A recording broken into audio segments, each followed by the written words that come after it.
Bienvenidos, qué gusto verlos otra vez. Bienvenidos a esta tercera semana de su proyecto de biología virtual. Esta semana el título es La célula. Bienvenidos, comenzamos. Hoy estaremos platicando sobre la célula y en particular el día de hoy vamos a revisar cómo funciona la membrana celular. Ojo, porque aunque sea una mini partecita de la célula, eso no quita que sea prácticamente para mí una de las partes principales de toda célula. Arrancamos. Bueno, pues la vida puede, como tú sabes, la vida puede estudiarse en diferentes niveles de organización. En las semanas pasadas hemos hablado sobre la importancia de la biodiversidad y hemos hablado de lo que son los ecosistemas, las comunidades, las poblaciones, hemos hablado desde la vida microbiana, las aves, mamíferos, diferentes grupos de seres vivos. Bueno, pues en esta semana vamos a aprender a trabajar con la vida, pero a nivel de la célula. Incluso vamos a darnos un zoom a lo que son algunas biomoléculas y la importancia que tienen para la vida. Entonces podemos decir que la vida inicia con todo lo que vimos el año pasado en biología, con los átomos, que son estas pequeñas partículas o legos, 92 legos naturales del universo, formado por partículas todavía más chiquitas adentro de ellas, pero que interesantemente a través de los electrones que tienen cada una de ellas pueden juntarse para formar moléculas. A su vez, las moléculas pueden juntarse para formar macromoléculas o biomoléculas, y las biomoléculas forman organelos, los organelos forman células, las células forman tejidos, los tejidos forman órganos, los órganos forman sistemas y los diferentes sistemas forman organismos. Ellos, a su vez, los organismos de una misma especie formarán una población y algunos de ellos en relación con el medio ambiente formarán las comunidades, los ecosistemas de lo que llamamos biosfera. ¿Te has preguntado de qué estás hecho? Pues de células. Inició tu vida siendo una sola célula y ahora tú y tus células forman un país de cerca de 10 billones de ciudadanos. Ellas están dedicadas de forma intensiva y específica a tu bienestar. No hay nada que ellas no hagan por ti. Te dejan sentir bienestar, forman tus pensamientos, te permiten estar de pie, estirarte, brincar. Cuando comes extraen los nutrientes, distribuyen la energía, expulsan los desechos, se ocupan de todos los rincones de tu cuerpo y saltarán en tu defensa en el instante en el que estés amenazado. Morirán por ti sin vacilar. Miles de millones de ellas lo hacen diariamente y ni una sola vez en toda tu vida, tal vez, les has dado las gracias a una sola de ellas. Así que dediquemos esta semana para considerarlas con la admiración y el aprecio que se merecen. Vamos a explorar las células. A pesar de la biodiversidad que existe en las células, que pueden ser de bacterias, de arquibacterias, de protozoarios, de hongos, de plantas o animales, todas las células comparten tres elementos principales. Estos son la membrana celular, el citoplasma y el núcleo. La membrana celular también es conocida con estos nombres, pero para nosotros la llamaremos membrana celular. El citoplasma es el espacio comprendido entre el núcleo y la membrana y está formada por el gel, una especie de solución viscosa como gel a la que llamamos citosol y por los organelos que se encuentran allá adentro. El núcleo es el ADN, que es una molécula importantísima, como le vamos a dedicar una semana a esta molécula fantástica, que está encerrada en una membrana protectora y a eso le llamamos el núcleo.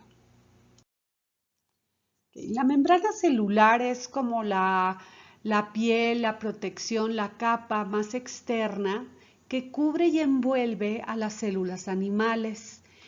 En el caso de las células vegetales y de hongos, la membrana celular, a su vez, está cubierta por una estructura rígida y resistente que se llama pared celular. Pero ¿cómo es la membrana? En realidad la membrana no es mucho más gruesa o más ancha que la película de una burbuja de jabón y sin embargo tiene una estructura complejísima. Hay una gran actividad tanto en la superficie de la membrana como en el interior de la membrana. Vamos a ver que está formada, que tiene canales o poros formados por proteínas, ahorita lo vamos a explicar, pero al menos darte cuenta que aunque sea muy pequeñita, no más de 10 nanómetros, un nanómetro es como la millonésima parte de un milímetro. Entonces, a pesar de ser tan delgadita, es muy compleja y es impresionante que sea ella la que tenga funciones muy importantes para que la célula pueda vivir. Bueno, las funciones de las células son estas tres principales. La membrana es responsable de aislar y de proteger contra amenazas a la célula, pero en realidad su función principal es controlar el movimiento de los materiales que entran y salen de la célula.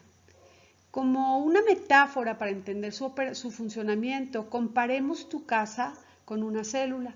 Las paredes que rodean tu casa forman una barrera que la separa del mundo exterior. La membrana forma una barrera entre el material vivo adentro de la célula y el exterior, el ambiente exterior de la célula. Así como en tu casa, pues tú necesitas que entre comida, agua, electricidad y al mismo tiempo necesitas deshacerte de los desperdicios para que no se acumulen, pues así, para asegurar la supervivencia de la célula, la membrana debe permitir la entrada y salida de materiales. Pudiéramos como simplificar y decir que la membrana es en realidad una barrera con puertas, porque todo lo que la célula necesita, desde la comida, el oxígeno, entra a través de la membrana y los productos de desecho dañinos salen también a través de ella. Así es como la célula pues mantiene estables las condiciones internas, aunque las condiciones externas varíen. A esta habilidad de mantener la estabilidad interna la llamamos nosotros homeostasis. Y la verdad es que es asombroso que las células consigan que todo vaya bien durante décadas seguidas. Y mucho de eso se logra gracias a la comunicación, que es la tercera función que tenemos en la membrana. A través de la membrana hay una gran interacción y comunicación entre otras células.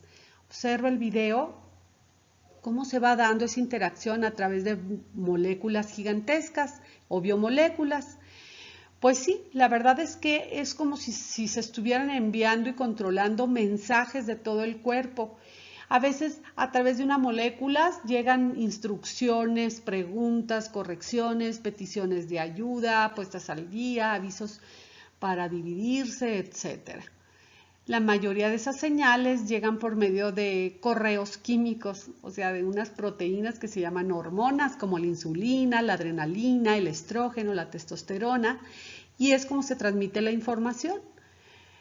Las células también se comunican directamente con sus vecinas para cerciorarse de que sus acciones estén coordinadas para formar tejidos. Pues mira, es increíble, aquí está cómo se ve un tejido, cómo se ven las fibras y todo es a través de la membrana celular, que no te imaginabas que todo eso sucede en tu cuerpo. Bueno, continuemos. Bueno, pues la pregunta obligada es ¿cómo es posible que una peliculita no más espesa o gruesa que la de una burbuja de jabón pueda lograr exitosamente estas funciones tan complejas? Y aunque no lo creas, el secreto está en la composición de esta molécula, de qué está formada, cómo está formada, y es inevitable hacer otro zoom. Vamos a bajar ahora al nivel de los átomos y de las moléculas. No sé si recuerdas el ciclo pasado que hablábamos de los elementos de la tabla periódica. Pues los elementos, que son 92 naturales, resulta que en las células vivas en toda la materia que estuvo formado por células o está formado por células, vamos a encontrar que casi un poquito más del 50% es carbono. Después encontramos hidrógeno, oxígeno y nitrógeno. Y en menor cantidad fósforo, potasio, azufre. Y sí, vamos a encontrar a lo mejor trazas, cantidades mucho más pequeñas del resto de algunos o de la mayoría de los elementos de la tabla periódica. Bueno, pues estos elementos, aquí están sus símbolos, si los juntamos vamos a tener que se lee el famoso Chompecas. La vida y todo lo que se deriva de la vida está hecha de carbono, hidrógeno, oxígeno y nitrógeno, fósforo, potasio y azufre. Pero lo interesante es el carbón. El carbón es el elemento más versátil de la tabla periódica. No por algo es el que se encuentra en los seres vivos. Es capaz de formar largas cadenas, de formar anillos, de formar redes con ramificaciones, y eso permite que forme grupos de moléculas que nosotros le llamamos macromoléculas o biomoléculas, porque son las moléculas que se encuentran en las células vivas. Las vamos a clasificar hay otros grupos, pero para efectos de esta semana las clasificaremos en carbohidratos, proteínas, el ADN y los lípidos. Yo creo que sí las has oído hablar y sabrás que muchos de ellos forman parte de nuestra nutrición. Bueno, el ADN le vamos a dejar a esta fantástica molécula, le vamos a dedicar toda una semana. Y definitivamente los actores principales de este día serán los lípidos. Bueno, hablemos de ellos. Lo más interesante es que todas estas macromoléculas o biomoléculas se ensamblan como si fueran legos. Mira, aquí tengo legos. Yo creo que sí los has usado. Y así como se puede formar o se puede unir un lego con otro, yo no tengo mucha experiencia con los legos, pero de esa misma manera es como se forman las biomoléculas, ensamblando unidades. A veces esas unidades son todas iguales, a veces se puede incorporar alguna unidad diferente y nos va dando lugar a la construcción de la biomolécula. En este caso observa, en el caso de los carbohidratos, tenemos unidades que se llaman azúcares, de diferentes formas, pero mira, se va ensamblando una enseguida de otra y se va formando el carbohidrato. Una manera de simplificar a los carbohidratos es poniendo estos como rombitos o esferitas, y estos son diferentes tipos, un carbohidrato de cadena lineal, un carbohidrato complejo en capas y otro ramificado. En el caso de las proteínas, híjole, qué moléculas tan fantásticas. A pesar de que no son las estrellas, sí van a participar en la membrana celular, pero es impresionante. Hay unas 20,000 tipos diferentes de proteínas en cada célula y las encontramos en cantidades hasta de 100 millones por célula. Trabajan de una manera laboriosísima. Se cree que conocemos, yo con menos del 2% de lo que hacen las proteínas, pero algunas pueden durar media hora de vida en la célula, otras hasta semanas, ¿sí? Y llevan una vida increíblemente frenética. Son como obreras aceleradísimas. Giran, corren por todas partes de la célula, realizan 1000 tareas por segundo. Extraen energía de nutrientes, hacen estructuras, deshacen desperdicios, rechazan intrusos, envían, reciben mensajes, hacen reparaciones.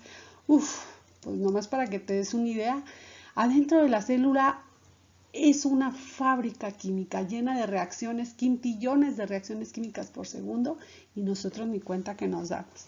Bueno, las proteínas son espectaculares y las unidades que las forman se llaman aminoácidos. Existen 20 aminoácidos esenciales, pero se pueden unir de muchísimas maneras, y la parte más interesante de las proteínas es que una vez que se forman, se pliegan hasta formar una forma. La forma de la proteína, la forma final, va a depender de la función que tenga. Nosotros vamos a ponernos a dibujar, así como los carbohidratos los representamos por estas cadenitas, a las proteínas nada más les vamos a dibujar el contorno. Entonces, todos los modelos que veamos aquí de célula, todas esas figuritas, tú debes de imaginarte estas, así, si te encuentras una figura así rara, pues ya te imaginas que adentro está llena de átomos, del famoso Chompecas, ¿verdad? Bueno, El ADN, pues nada más vamos a decir que está también formada por algunos legos. Aquí son nada más 4 legos diferentes que forman el ADN y le dan esa forma de espiral espectacular. Pero los héroes sí, pues sí voy a decir que son héroes, son los lípidos. Son cadenas largas de carbono con hidrógeno. Son como dos, mira, vamos a ver una cadena aquí y otra cadena aquí. Pero lo más interesante es que en la parte final de esa cadena vamos a encontrar átomos de oxígeno y de fósforo. Estos átomos son compatibles con el agua, increíblemente, pero las patitas, donde nada más hay carbono e hidrógeno, ese no es compatible para nada con el agua. Entonces vamos a resumir a representar a las moléculas de lípidos con una cabecita que es amante del agua y unas patitas que rechazan al agua. Mira, aquí tengo un trozo de membrana celular. Fíjate, ¿qué encontramos aquí? La membrana celular está formada por una doble capa de lípidos, invertido, una con la cabecita que ama el agua de este lado y la otra por el otro lado. Y vamos a tener otro tipo de lípido que se llama colesterol. Es como para darle estabilidad a la molécula, como para darle fuerza. Y luego vamos a tener, adivina, ¿qué dijimos que iban a ser estas? Son proteínas, exacto. Mira, aquí tenemos unas. Hay proteínas que nada más las vamos a encontrar como ancladas a la membrana celular y de ahí sirven para que haya una serie de redes que se le llama el citoesqueleto adentro de la célula. Pero las que más nos interesan son las proteínas de estructura, las que cruzan la membrana celular. También vamos a encontrar, ¿qué crees que son estas cadenitas? Ándale, le atinaste, carbohidratos. Entonces, la membrana celular es una estructura muy compleja. Vamos a encontrar lípidos principalmente y luego vamos a tener que está embebida en ella. Vamos a tener una gran cantidad de tipos diferentes de proteínas de estructura y algunas de ellas también a su vez pueden tener carbohidratos.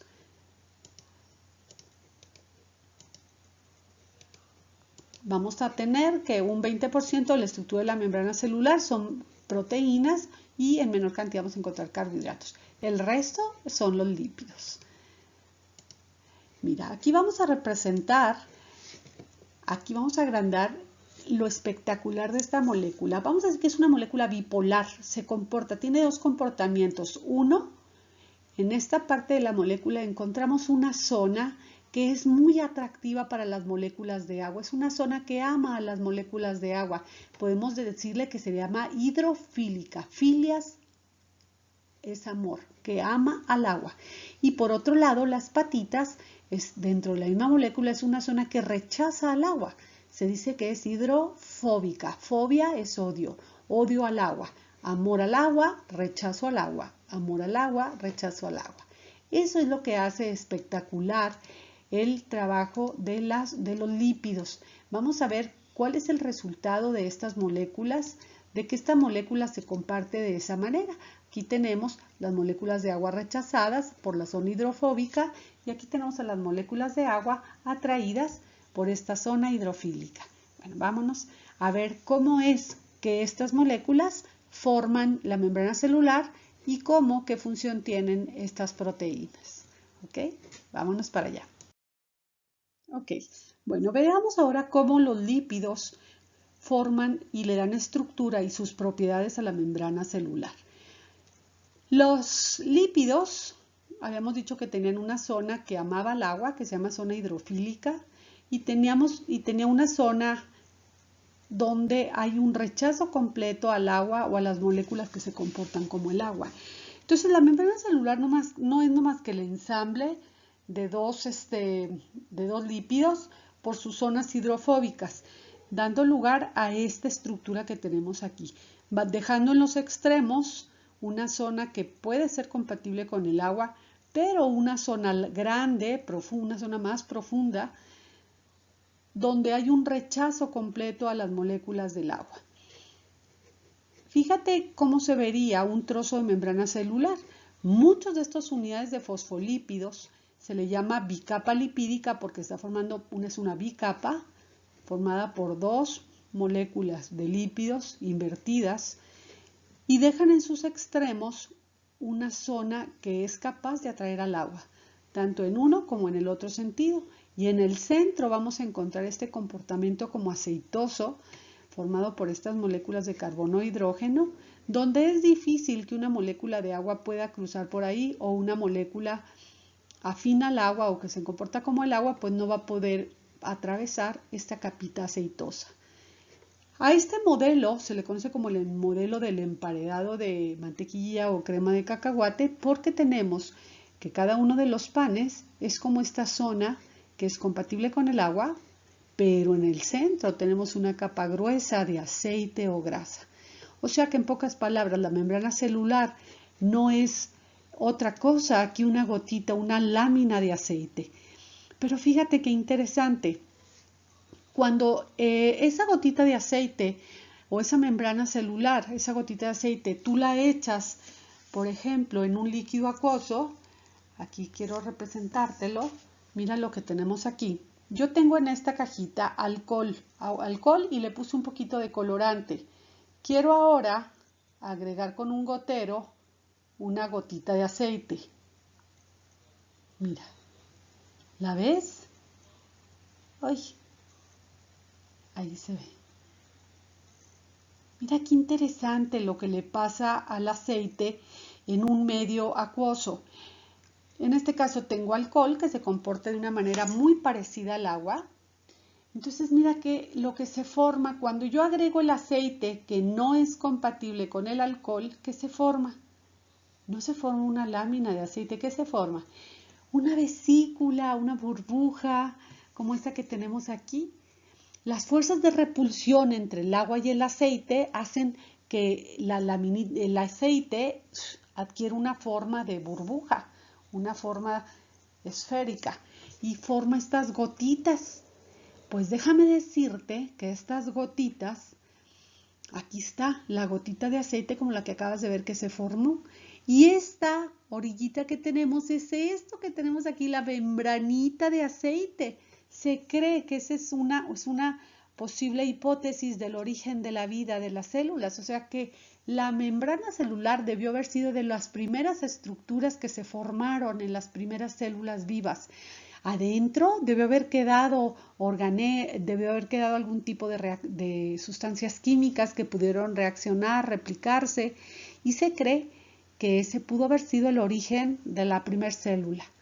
Bueno, estos lípidos que tenemos en forma de membrana, que forman esta vesícula o saquito que llamamos burbujita, pues mira, no están estáticos. Aunque tengan ahí sus moléculas de colesterol, los lípidos se van moviendo por las fuerzas de repulsión, se van moviendo, y por eso es que se le llama el modelo del mosaico fluido.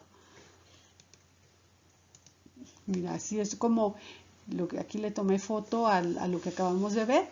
Así quedan estas gotitas de aceite como unas protocélulas artificiales. ¿Qué tal, eh? ¿Ves cómo el aceite es una gotita de aceite impresionante que pueda funcionar tan complejo como para proteger la vida? Bueno, vamos a continuar. Bueno, revisamos ahora cómo es que se da ese transporte de sustancias o el intercambio de sustancias y de desechos a través de la membrana celular. Bueno, aquí tenemos un corte de membrana, identificamos los fosfolípidos, identificamos el colesterol, identificamos proteínas de estructura, que son las que atraviesan, algunas proteínas de anclaje, y vamos a ver que los dos aspectos importantes que debemos tomar en cuenta para entender el intercambio de las sustancias es ¿qué tan afín es la sustancia que va a cruzar la membrana con respecto a los fosfolípidos? ¿Se acuerdan que esta es una zona hidrofóbica? ¿Qué tan capaz es de ser compatible con esa naturaleza aceitosa o grasa de la molécula, de la membrana? Si mi molécula es compatible con esta naturaleza aceitosa o grasosa o lipídica, pues va a poder cruzar sin ningún problema. Si no lo es, si la naturaleza de la sustancia que quiere atravesar la membrana no es compatible con esta parte grasosa de la membrana, tendrá que buscar una proteína. Pueden ser proteínas de transporte o proteínas de canal que le permitan atravesar a la sustancia la membrana. Bueno, dicho esto, La naturaleza química de la sustancia es un factor importantísimo para poder atravesarla. El siguiente factor es la diferencia de concentración, que ya veíamos en otro de los slides, la diferencia de concentración que exista entre el ambiente extracelular y el ambiente intracelular. Mientras haya una diferencia de concentración, no importa de cuál de los lados, las moléculas tenderán a atravesar la membrana, si es que pueden, ya sea directamente o a través de las proteínas, para igualar la concentración. A ese proceso, a esa diferencia de concentración, nosotros le llamamos gradiente. Hay una diferencia entre un lado y otro de la membrana. Mira, aquí se ilustra muy bien. Tenemos más moléculas en este lado de la membrana que de este, por lo tanto las moléculas solitas tenderán a moverse al otro lado donde hay poquitas para igualarlo. A este proceso de movimiento de las moléculas para equilibrarse le llamamos difusión. Ahorita lo vamos a explicar. Mira, aquí por ejemplo estas moléculas en verde hay más afuera que adentro. Y si esta molécula es compatible con la capa lipídica, pues podrá atravesarla en este sentido, va a tratar de meterse. Si es compatible lo hará directamente, si no es compatible pasará a través de la membrana de canal o la membrana de transporte. Igual esta sustancia, si hay más adentro, si es un desecho de la célula y quiere sacarlo, hay más adentro que afuera, tenderá a sacarlo. ¿Pero por dónde? Pues si es compatible pasará por los lípidos y si no, buscará su proteína de canal. Y entonces vamos rápidamente a ver algunos detalles de estos dos factores o fenómenos importantes que tenemos que tener en cuenta: la naturaleza química de la sustancia y su concentración a ambos lados de la membrana. Vamos a continuar. Hablando de la afinidad química entre la sustancia y la membrana y los lípidos, vamos clasificando, vamos viendo detalles. Mira, las moléculas chiquitas y que no tienen carga eléctrica, como los gases, el dióxido de carbono, el oxígeno y el nitrógeno, son moléculas pequeñas sin carga eléctrica que fácilmente pueden atravesar la membrana. Tienen gran afinidad a las grasas, por eso se les dice lipofílicas, aman las grasas, entonces pasan sin ningún problema.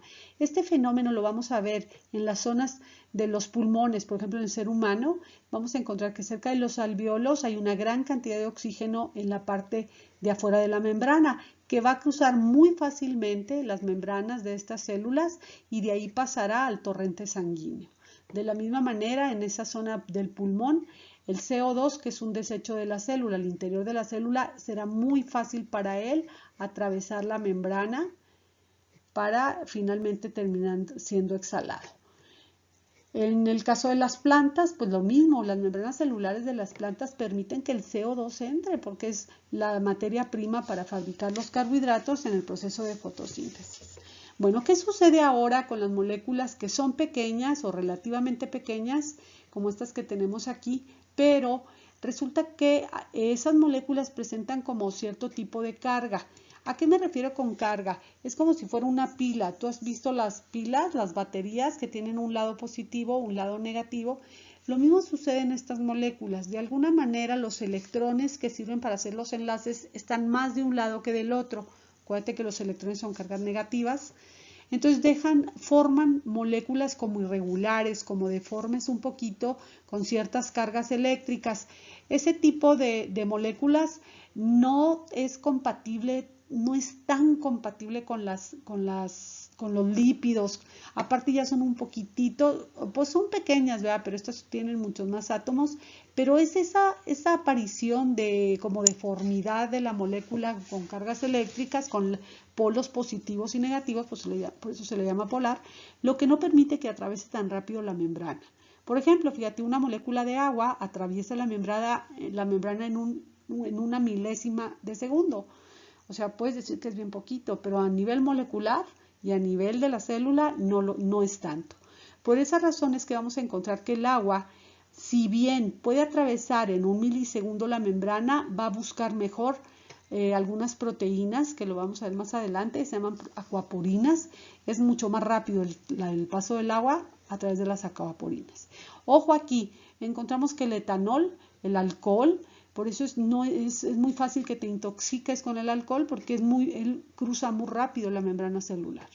Bueno, vamos a continuar. Entonces, las moléculas pequeñas, pero que tengan esa deformidad de polos, no pasan tan fácil. Ahora, ¿qué pasa con las moléculas que son aparte deformes por carga eléctrica y son grandes, como por ejemplo las moléculas de azúcar, que son la glucosa? Definitivamente no entran por la membrana celular. Una de ellas, si acaso pudiera atravesar, le lleva un segundo. Para una membrana que mide 10 nanómetros, o sea, es la millonésima parte de un milímetro, pues definitivamente es súper lento. Y déjame decirte que la glucosa es el combustible, lo demanda la mitocondria. La mitocondria necesita que entre el azúcar porque es lo que va a quemar la célula para producir energía. Entonces, ¿cómo le hace? Si nada más puede pasar por aquí, pues no, se muere, no tendríamos energía ni para abrir los ojos. Entonces la glucosa definitivamente no va a poder entrar por la membrana, por la parte grasa, tendrá que buscar su propia proteína de transporte para poder pasar. Y las últimas sustancias, las más difíciles o prácticamente imposibles de atravesar, son aquellas que tienen carga eléctrica. Ya no una deformidad como las moléculas polares, sino moléculas que han perdido o ganado electrones y que adquieren como un campo eléctrico alrededor de ellas. Esos son los iones. Olvídate, rechazo completo, no pasan por la parte grasa. Ellas definitivamente su única alternativa para poder entrar o salir de la célula es buscar su proteína de canal o su proteína de transporte. Un ion, para que te des una idea, puede tardar casi 280 horas para atravesar 10 nanómetros de distancia. ¿Te fijas? O sea, hay un rechazo absoluto a este tipo de moléculas. La parte grasosa las frena, no las deja mover, no las deja atravesar. Bueno, pues aquí tienes toda la parte de cómo la naturaleza, la afinidad con la membrana es un factor importantísimo para poderla atravesar. Veamos ahora el siguiente factor. De la naturaleza química de la sustancia, habíamos mencionado que la diferencia de concentración que existe para una sustancia es lo que va a hacer que ésta se mueva. A ese proceso espontáneo que ocurre en la naturaleza cuando yo tengo una zona con más concentración de un material y poquita del otro, se le llama difusión. Esa diferencia de concentración se le llama gradiente y no nada más se puede presentar a ambos lados de una membrana celular. El gradiente de concentración puede presentarse en el aire, en el agua. Por ejemplo, mira, aquí está muy claro el caso del agua. Si yo agrego un colorante, unas moléculas de colorante en agua, pues está altamente concentrado aquí.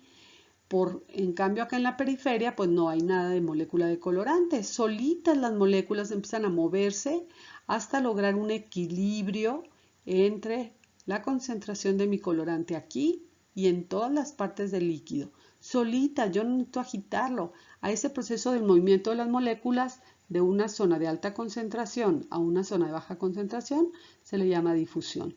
Y ocurre también en el aire. Por ejemplo, cuando tú agregas un perfume, atomizas un perfume, pues de la zona de alta concentración, ahí donde acabas de atomizar, las moléculas se mueven, se esparcen hasta las zonas donde no hay nada de perfume hasta tratar de lograr un equilibrio. También sucede, por ejemplo, con las tilapias. Cuando ustedes saben que hay mucho oxígeno en el aire, pero hay muy poquito oxígeno en el agua. Entonces lo que hacen ustedes, como les indica Lalo, es formar caídas de agua, superficies de contacto entre el aire y el agua, de manera que el oxígeno que hay más en el aire se meta al agua. Aquí, por ejemplo, cuando preparas un agua de sabor, por ejemplo, que agregas un soluto, en este caso azúcar, aquí está muy concentrado, las moléculas solitas.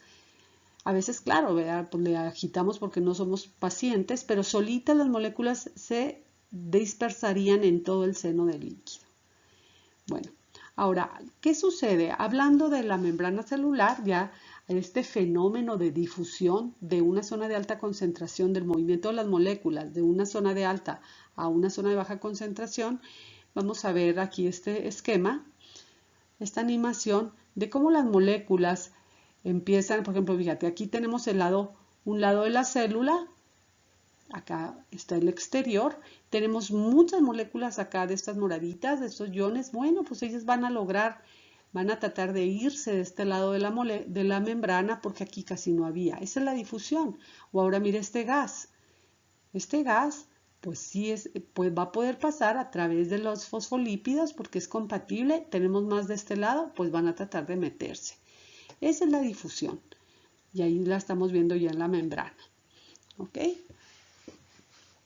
Bueno, vamos a continuar.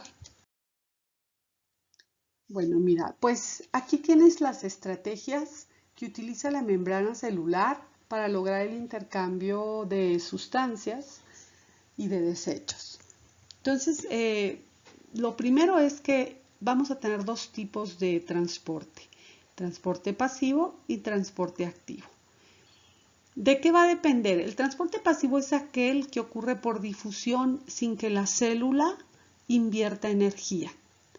El transporte activo es aquel que ocurre en contra de la difusión y requiere energía. ¿Cómo es esto? Veamos. El transporte pasivo es aquel que va a ocurrir cuando tenemos una diferencia de concentración, que es lo que venimos platicando. O sea, vamos a tener, está representado por esta metáfora con este remador que está en negro, es aquel que va de una zona de alta concentración a una zona de baja concentración. La molécula solita va a fluir de donde hay más a donde hay menos sin invertir energía. A este se llama difusión o transporte pasivo. Muchas sustancias utilizan la difusión para pasar o para entrar o salir de la célula. Pero ¿qué sucede cuando necesitamos ir de una zona de baja concentración a una zona de alta concentración? Ahí fíjate qué difícil, va en contra del movimiento natural de las moléculas. Entonces eso sí le va a costar energía a la célula. Entonces las moléculas necesitan un empujón, necesitan energía que las saque o que las meta a la célula porque va en contra de la difusión natural. Entonces recordamos, si es de más concentración a menos, va solito. Si es de menos a más, requiere energía. ¿Ok?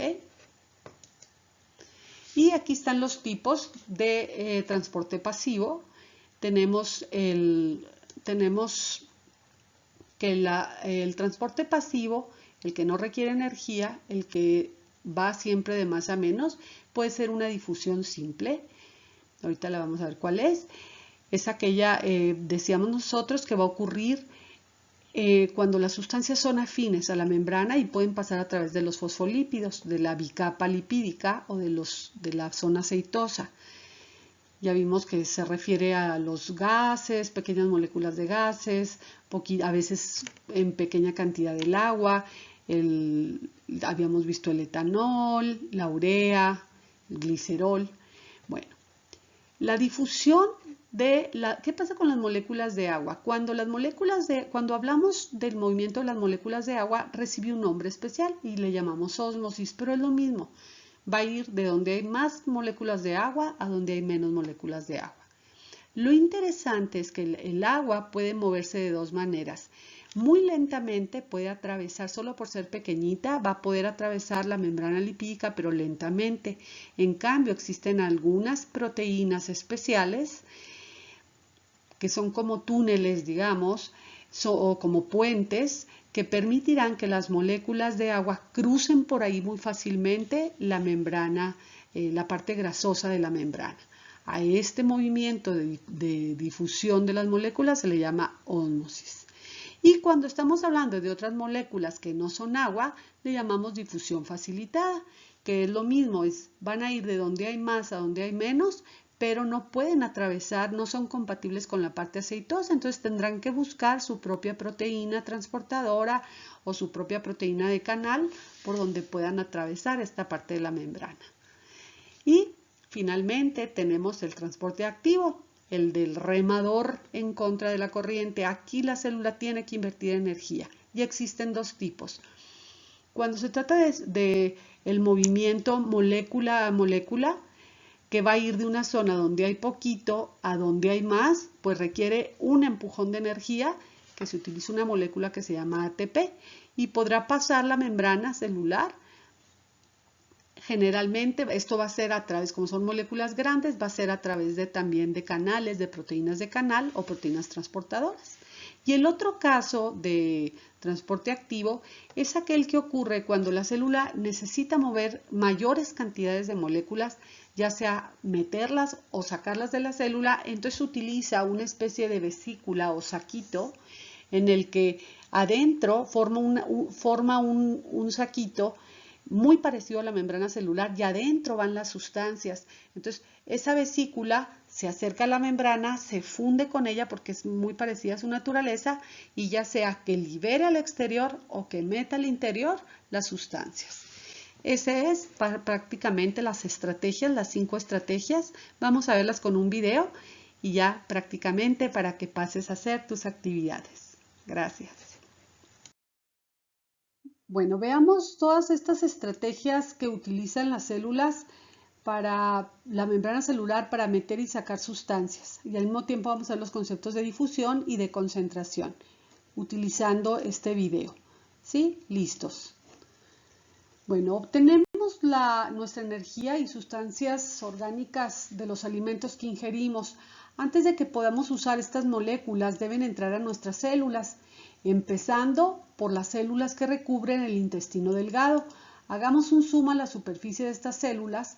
La membrana, te vas a dar cuenta cómo está lleno de todo lo que comemos, llega ahí y es donde empieza a absorberse. La membrana celular tiene una permeabilidad selectiva, es decir, algunas moléculas la pueden atravesar y otras no. ¿Cómo entran y salen?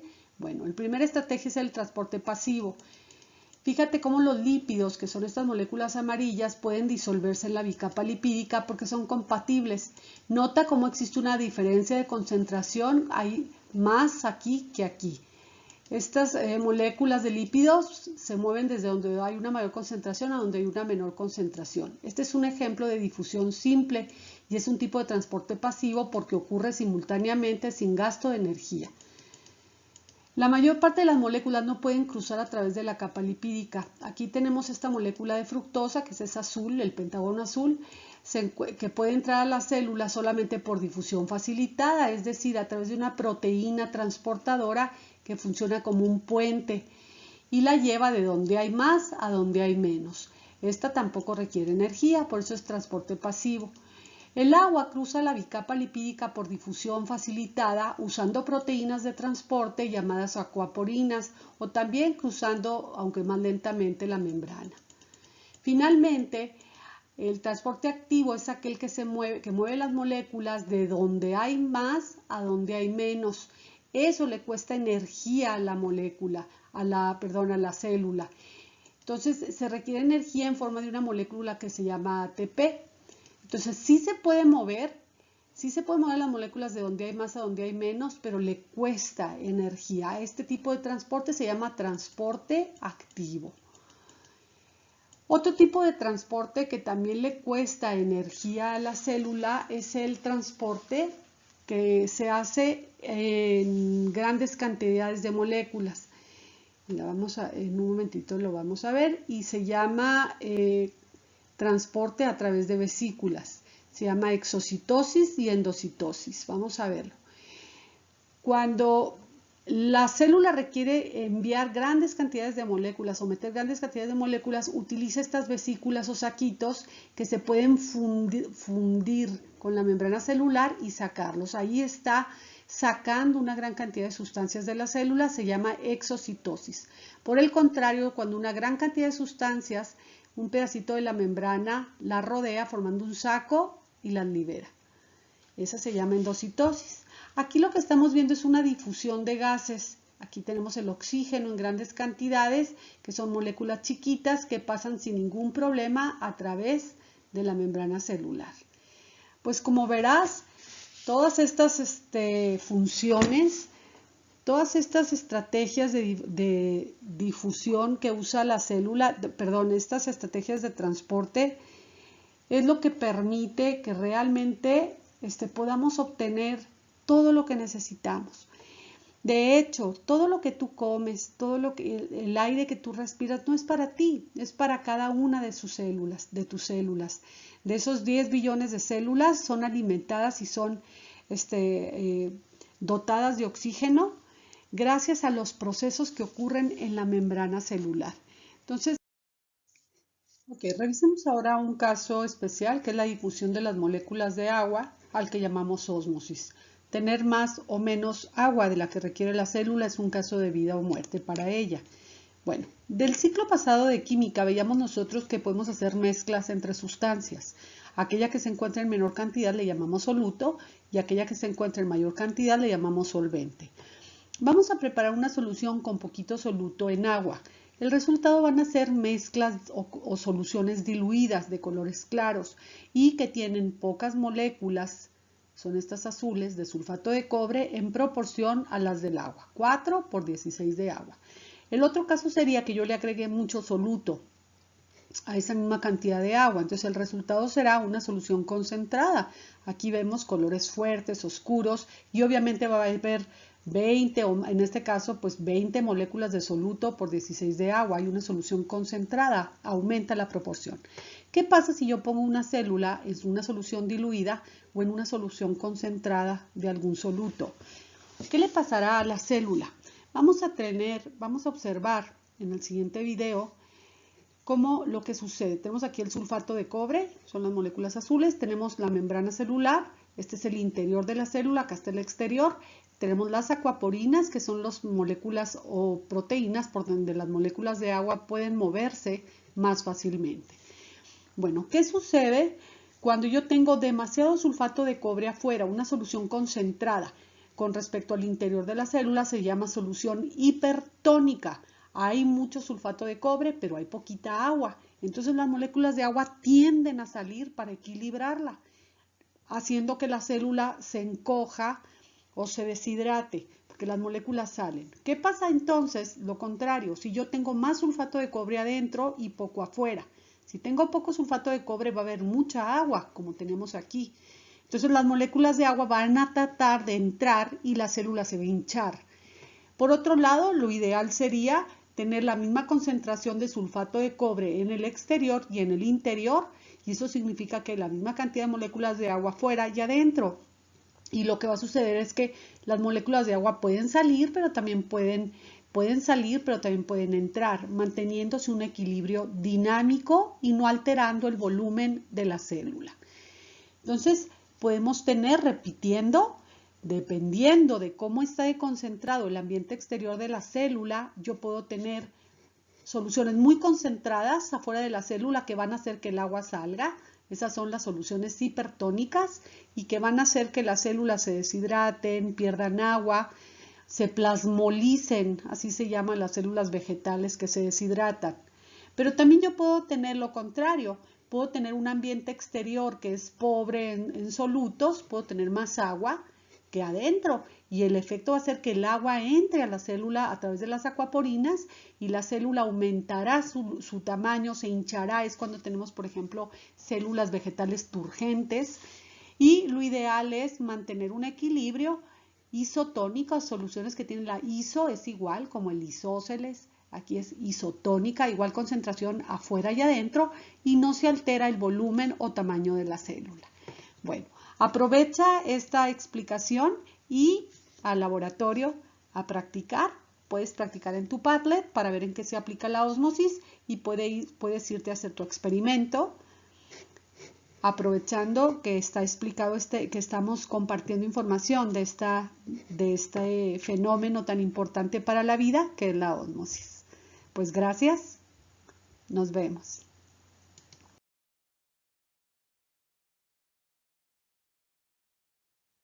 Van a entrar a una zona de Padlets donde van a poder simular que es una membrana celular. Hay 3 modelos de simulación, uno es más tipo juego que otros para que ustedes repasen los conceptos. Y finalmente vienen 2 experimentos muy sencillos para que ustedes sean capaces de mover agua a través de la membrana celular, tanto adentro como afuera, meter agua y sacar agua para que ustedes observen todo lo que sucede y pues hay un pequeño reporte de lo que observes. Pues de mi parte es todo. Muchas gracias y a disfrutar y a asombrarnos con todo lo que pasa en nuestras células. Gracias.